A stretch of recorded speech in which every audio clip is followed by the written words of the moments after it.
Shalom teman-teman, siang ini saya mau sharing firman Tuhan. Tapi sebelumnya saya mau bercerita ya teman-teman. Kemarin anak saya itu yang pertama bertanya dengan saya, "Ma, ini ada kuotes gitu." Ya, kuotes apa gitu. Ada seandainya ini mama yang dikasih pertanyaan. Ya apa gitu. Terus mama lebih memilih mana?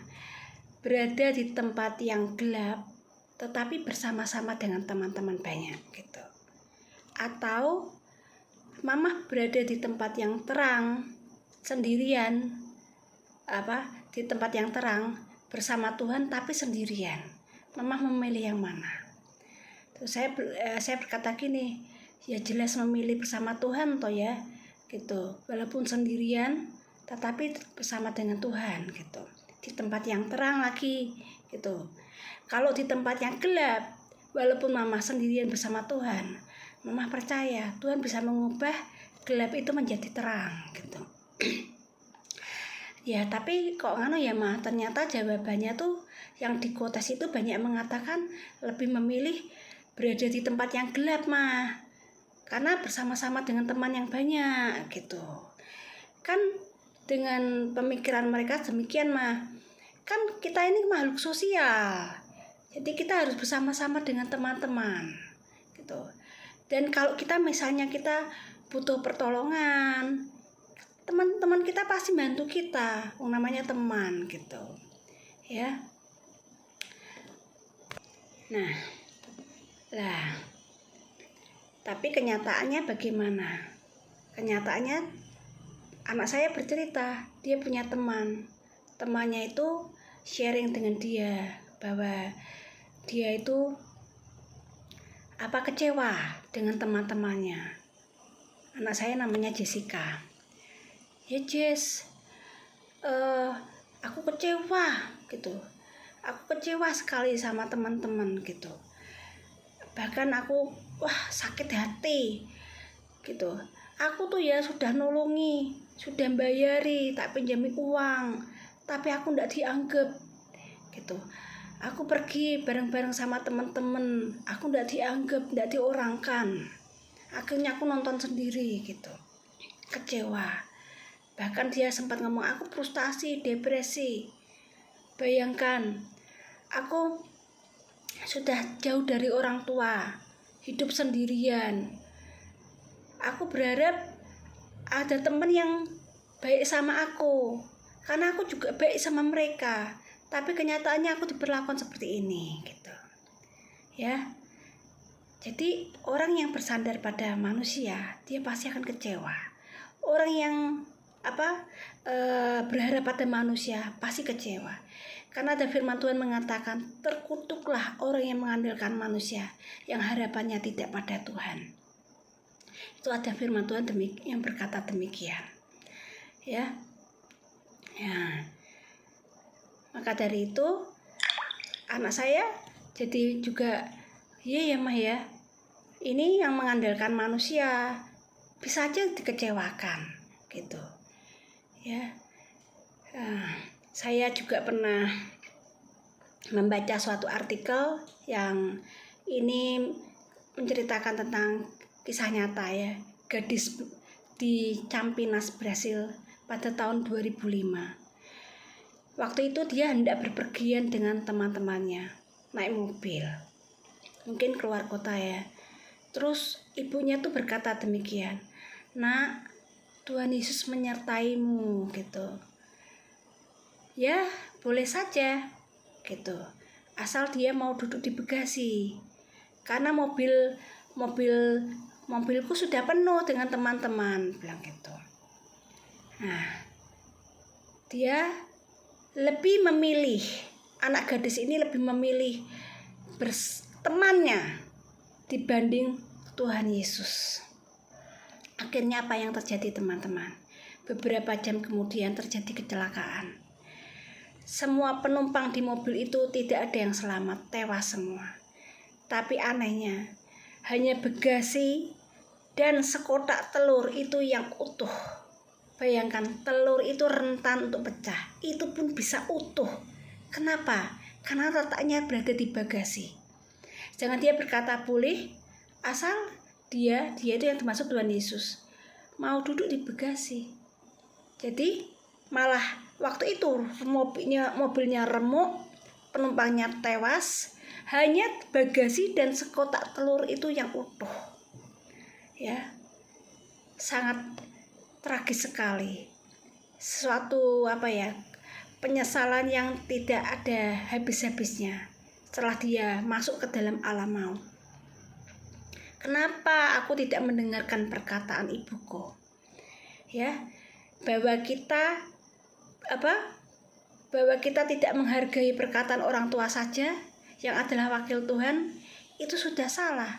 Apalagi meremehkan Tuhan Yesus, tidak memandang memandang rendah Tuhan Yesus, menganggap tidak penting Tuhan Yesus. Bahwa Tuhan Yesus itu sangat penting buat kehidupan kita, teman-teman. Ini juga ada suatu contoh lagi di Alkitab. Ketika waktu itu tuh murid-muridnya Tuhan Yesus berada di tengah laut. Ya, di sana Tuhan Yesus sedang tidur di buritan. Tapi apa yang terjadi, teman-teman? Datanglah angin ribut dan topan. Kemudian menghembus kapal itu sehingga pontang-panting murid-muridnya. Ya, air masuk, dikeluarin, masuk lagi, keluarin lagi, sampai akhirnya mereka panik dan berteriak, "Guru, kami mau binasa," gitu. Lalu kemudian Tuhan Yesus bangun dan Tuhan Yesus menghadik angin, topan dan badai itu. Badik, diam dan tenanglah. Waktu Tuhan Yesus menghadik, apa yang terjadi, teman-teman? Teduh saat itu juga. Laut itu menjadi teduh. Laut pun taat kepada Tuhan Yesus. Dan Tuhan Yesus mengatakan apa? "Hei, mengapa kamu tidak percaya?" Ya, sesungguhnya jikalau kita mengenal Tuhan secara pribadi dalam hidup kita, maka kita tidak perlu takut, teman-teman. Kita tidak perlu takut. Oleh sebab itu penting sekali untuk kita mengenal Tuhan Yesus secara pribadi. Ketika kita mengenal Dia secara pribadi dalam hidup kita, teman-teman, tidak ada lagi yang perlu kita takutkan. Oleh sebab itu Tuhan Yesus berkata pada muridnya, "Mengapa kamu tidak percaya?" Gitu. Ya. Tuhan marah dengan ketidakpercayaan teman-teman. Dengan ketidakpercayaan murid-muridnya. Ya, mengapa kamu tidak percaya bahwa Tuhan Yesus itu, gurunya itu adalah Tuhan, ya, yang Tuhan yang berkuasa, ya, apapun Tuhan yang berkuasa. Mereka tidak mengenal gitu. Sampai akhirnya murid-muridnya heran-heran, wah, siapa ini gitu. Sampai laut pun dan angin topan pun tunduk kepada Dia, bilang gitu. Ya kan? Kita lihat contoh orang yang sungguh-sungguh luar biasa di dalam firman Tuhan, di dalam Alkitab. Ini orang yang sungguh-sungguh mengandalkan Tuhan dan tidak mau kehilangan Tuhan di dalam kehidupannya, yaitu Musa. Di Keluaran 33 ayat 12 dikatakan, "Lalu berkatalah Musa kepada Tuhan, 'Memang engkau berfirman kepadaku, suruhlah bangsa ini berangkat. Tetapi engkau tidak memberitahukan kepadaku siapa yang kau utus bersama-sama dengan aku. Namun demikian engkau berfirman, aku mengenal namamu dan juga engkau mendapat kasih karunia di hadapanku.'" Musa tidak mau, teman-teman. Dia disuruh sama Tuhan berangkat. Ya, kamu berangkat sama ini bangsa Israel. Berangkat, kamu pergi gitu. Tapi ketika Tuhan berkata demikian, bahwa Tuhan berkata, "Aku mengenal namamu dan juga engkau mendapat kasih karunia di hadapanku. Itu Tuhan sudah berkata demikian aja, Musa tetap tidak mau. Ya, Musa tidak mau. Musa benar-benar mau tanya, engkau berfirman kepadaku, suruhlah bangsa ini berangkat, tetapi engkau tidak memberitahukan kepadaku siapa yang akan kau utus bersama-sama dengan aku. Ya, tanpa Tuhan menyertai kehidupan Musa, Musa tidak mau beranjak, teman-teman. Kita lihat di Keluaran 33 ayat 15. Berkatalah Musa kepadanya, nyanyatu Tuhan Yesus. Tuhan Yesus. Waktu itu YHWH ya. Tapi setelah perjanjian baru, Tuhan menjadi manusia, itu yang kita sebut panggil dengan Tuhan Yesus Kristus. Di Keluaran 33 ayat 15. Keluaran 33 ayat 15. Berkatalah Musa kepadanya, jika engkau sendiri tidak membimbing kami, janganlah suruh kami berangkat dari sini. Luar biasa ya teman-teman. Benar-benar Musa tidak mau jauh daripada Tuhan. Tidak mau berjalan sendiri tanpa Tuhan. Ini suatu sikap hati yang perlu kita contoh, teman-teman. Jangan sampai kita seperti gadis Brasil Campinas ini yang dia mencepelekan Tuhan. Dia pikir aku tidak apa-apa, aku akan fine-fine saja, akan seperti biasa saja, aku kan happy bersama dengan teman-temanku. Ya, dia pikir dia akan aman-aman saja. Dia meremehkan penyertaan Tuhan. Ya, di dalam kehidupannya yang ibunya katakan, Tuhan menyertaimu nak. Dan dia memandang rendah Tuhan Yesus. Akhirnya apa yang terjadi? Dia mati binasa. Ya, rohnya masuk ke alam maut. Dan kita lihat lagi satu contoh orang yang luar biasa, teman-teman. Yaitu namanya Daud, ya. Di dalam Mazmur pasal 51 ayat 11.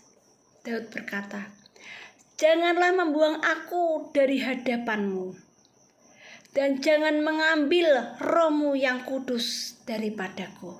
Luar biasa. Daud begitu takut kehilangan roh Tuhan di dalam hidupnya. Bahkan dia takut. Jangan membuang aku Tuhan, ya. Jangan membuang aku dari hadapanmu. Daud takut terbuang dari hadapan Tuhan. Dan Daud takut, ya, kalau Tuhan mengambil rohnya yang kudus itu dari dalam hidupnya. Satu hal ya teman-teman, lebih baik kita sendirian tapi bersama dengan Tuhan. Dan lebih baik kita hidup apa adanya tetapi bersama dengan Tuhan. Buat apa kita mempunyai seluruh dunia ini dan seisinya, tapi tidak ada Tuhan dalam hidup kita? Sangat menderita, ya, sangat menderita. Oleh sebab itu, kecaplah betapa manisnya Tuhan itu. Jika kita mengenal Tuhan secara pribadi dalam hidup kita, dan jikalau kita mengenal Tuhan yang luar biasa di dalam hidup kita, kita pasti mengecap betapa manisnya Tuhan itu. Betapa manisnya Tuhan itu, teman-teman.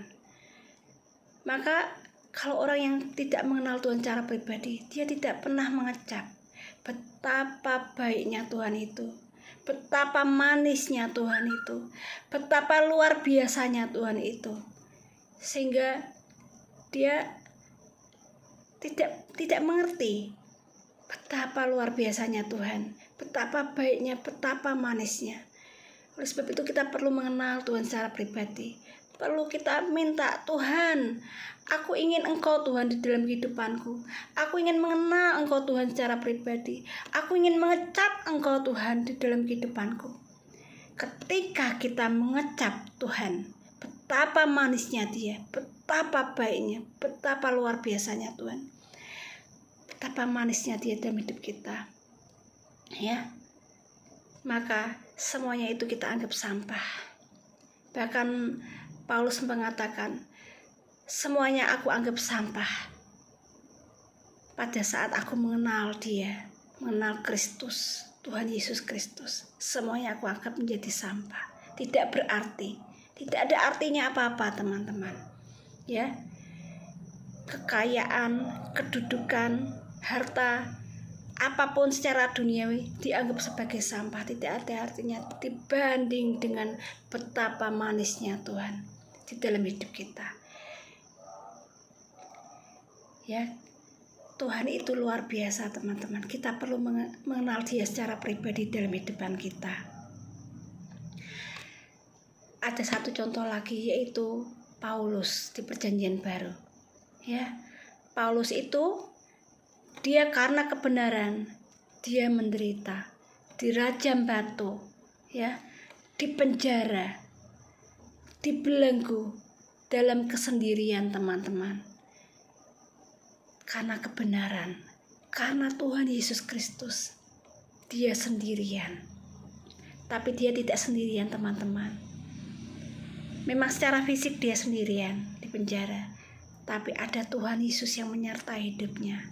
Makanya daripada itu, ya, satu hal, dia pernah di penjara bersama dengan Silas, lalu dia malah dalam kondisi waktu itu dipukuli babak belur, ya, disesah, tidak diobati tubuhnya. Tapi apa yang terjadi? Paulus memuji nama Tuhan, meninggikan nama Tuhan. Mungkin perutnya aja kosong, ya, tidak dikasih makan, belum makan, dan tubuhnya sakit semua dipukuli. Tapi apa yang terjadi? Dia masih bisa memuji nama Tuhan. Dia masih bisa menyembah Tuhan. Dia masih bisa mengucap syukur pada Tuhan. Kenapa? Karena Paulus mengenal siapa Tuhan yang dia sembah, siapa Tuhan yang dia ikuti. Tuhan yang selalu menyertai dia dimanapun dia berada. Di saat dia dipukul, di saat dia disesah, di saat dia dibelenggu, Tuhan tidak pernah meninggalkan Paulus teman-teman. Tuhan selalu bersama dengan Paulus.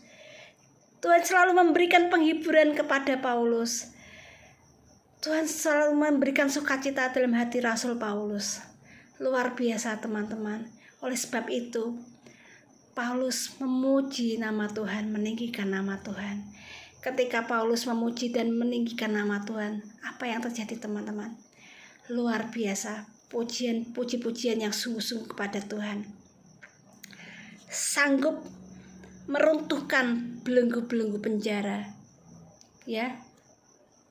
Langsung rantai-rantai itu dan rantai yang ada di belenggu tangannya terputus.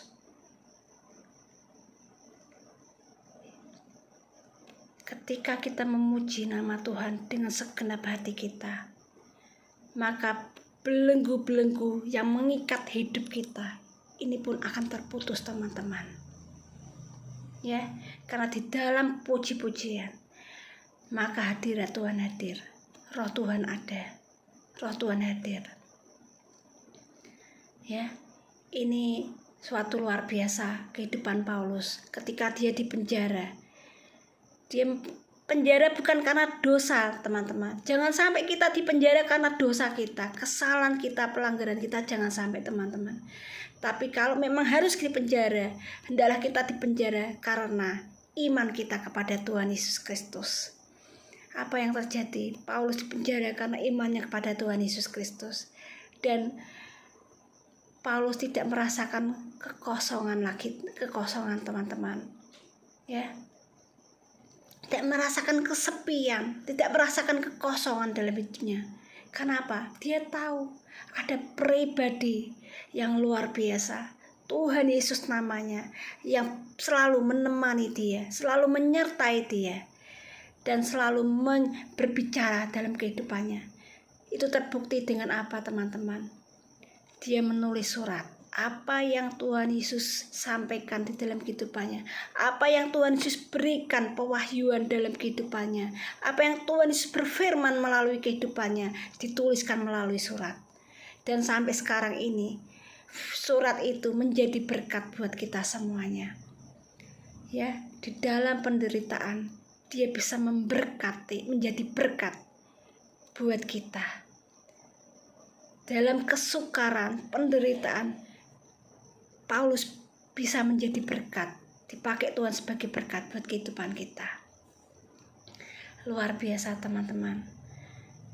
Ya, kita harus mencontoh, meneladani tokoh-tokoh pahlawan iman, ya, yang tadi sudah saya sebutkan, Musa, Daud, dan Paulus, yang selalu benar-benar mengandalkan Tuhan dalam kehidupannya, lebih memilih bersama Tuhan dalam kondisi apapun, bahkan di penjara, disesah, dalam tidak enak pun, terkatung-katung di laut beberapa hari, lebih memilih demikian Paulus.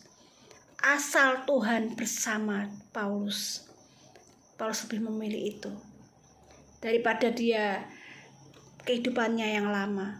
Dia dihargai, dia dipuji-puji, dihargai, punya power, punya kuasa, ya, tidak kekurangan, tidak mengalami kelaparan, tidak pernah dipenjara, tapi dia tidak mempunyai keselamatan.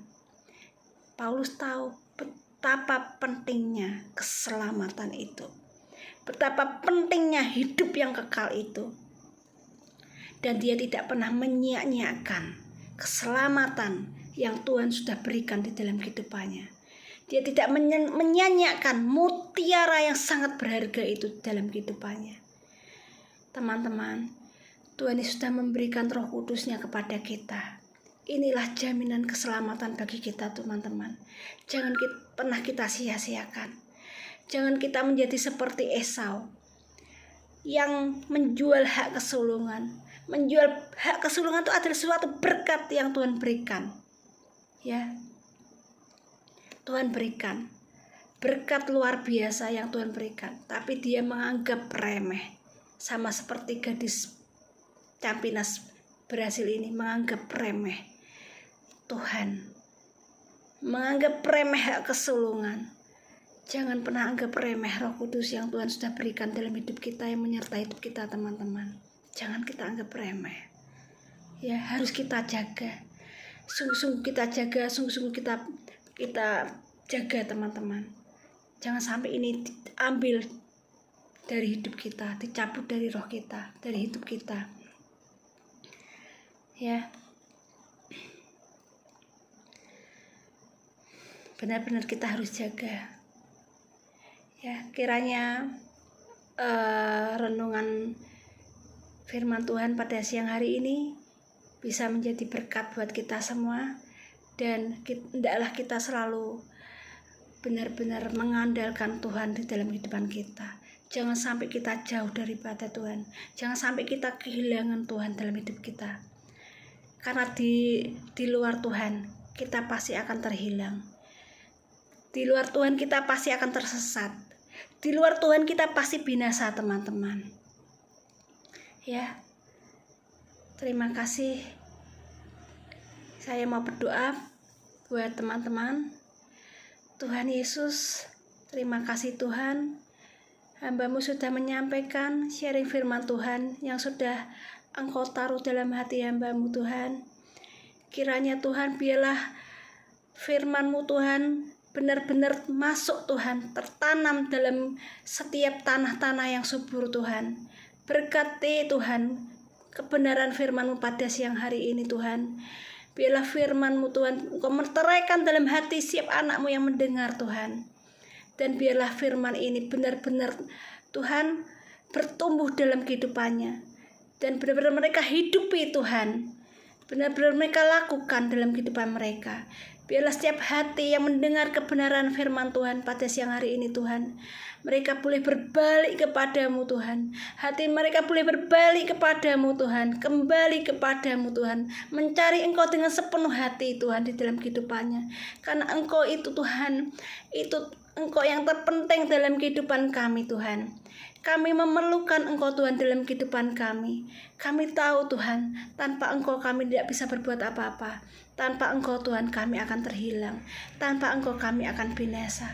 Kami mengucap syukur Tuhan. kami boleh memiliki Engkau. Tuhan, junjungan kami, Tuhan dan Juru Selamat kami yang luar biasa. Terpujilah namamu Tuhan, Tuhan yang kami kasih, Tuhan yang kami cintai. Terpujilah namamu ya Bapa, terpujilah namamu. Engkau Tuhan yang sungguh baik Tuhan, Engkau Tuhan yang sungguh luar biasa. Terima kasih Bapa, kami memuji namamu Tuhan. Biarlah Tuhan kami anak-anakmu yang mendengarkan kebenaran ini, kebenaran firman pada siang hari ini Tuhan, kami boleh belajar untuk mengenal Engkau lebih lagi Tuhan, mengenal Engkau lebih dekat lagi Tuhan, supaya mata dan hati kami, pikiran kami benar-benar terarah kepadamu Tuhan, tertuju kepadamu, fokus kepadamu Tuhan, hanya memandang Engkau Tuhan di dalam kehidupan kami. Tuhan, jangan sampai pandangan kami teralih daripadamu Tuhan, tapi biarlah Tuhan pandangan mata kami, mata hati kami selalu fokus tertuju kepadamu saja Tuhan. Terima kasih Bapa, terpujilah namamu Tuhan, terpujilah namamu.